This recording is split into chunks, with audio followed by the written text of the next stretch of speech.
let's move on. I'm excited to see Okay.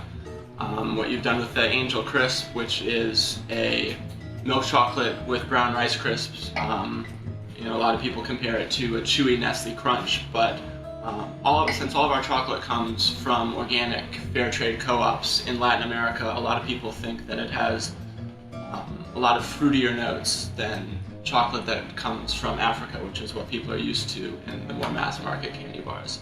And so it gives a little bit more of an opportunity, I think, to pick up on some subtler flavors.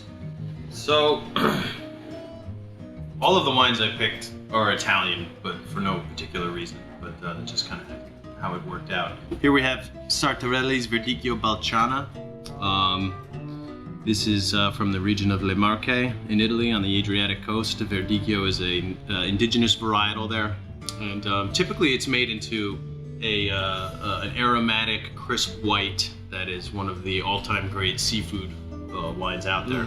And but this particular wine, their top level, they call it Balciana, as I mentioned, and it's made from a slight amount of late harvest Verdicchio. So what you're getting is, again, the contrast of, an aromatic, slightly savory white wine that also has an element of rich sweetness to it too. So really neat stuff, and I think it's going to be pretty interesting with the milk chocolate with the crisp bar, though it may be hard to follow up that last pairing, so we'll see. No, but all right, you can just in terms of the color and the body of this compared, you can see that there's a lot more to it than I think a lot of white wines that people are used to. So it just has such an interesting dynamic going on. You get the rich, full body from the late harvest plus the sweetness, and then Verdicchio, aside from being aromatic and crisp, it also has a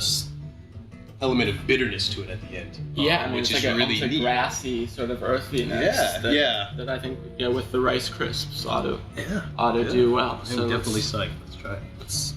Let's do that.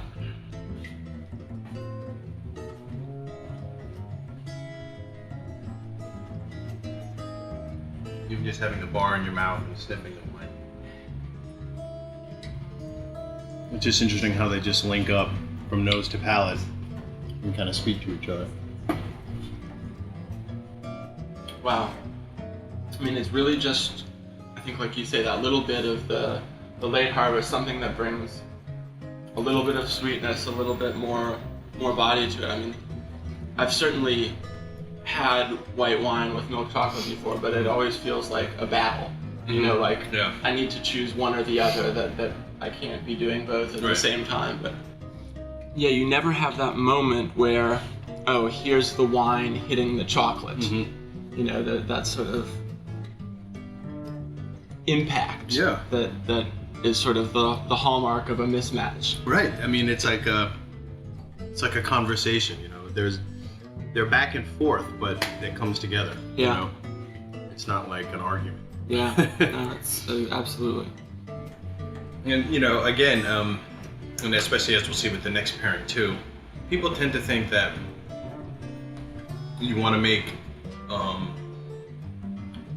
likeness come together in the food and wine pairing. So that if you have a creamy dish, you need a big creamy white wine, or if you have chocolate, that you need a big red wine that has kind of that chocolate character, chocolate notes to it. But really, bringing the contrasts out that complement each other is really,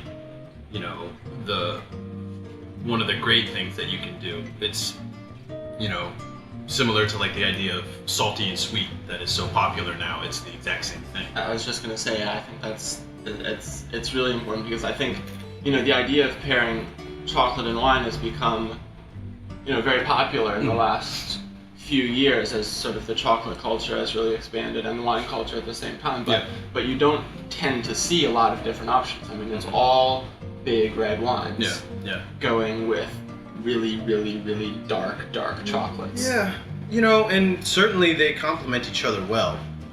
But like this white wine just has a hint of that floral quality and just a hint of savory to it that I think it's just neat. Certainly, again, like I said, there's no one way to do it, so I appreciate both.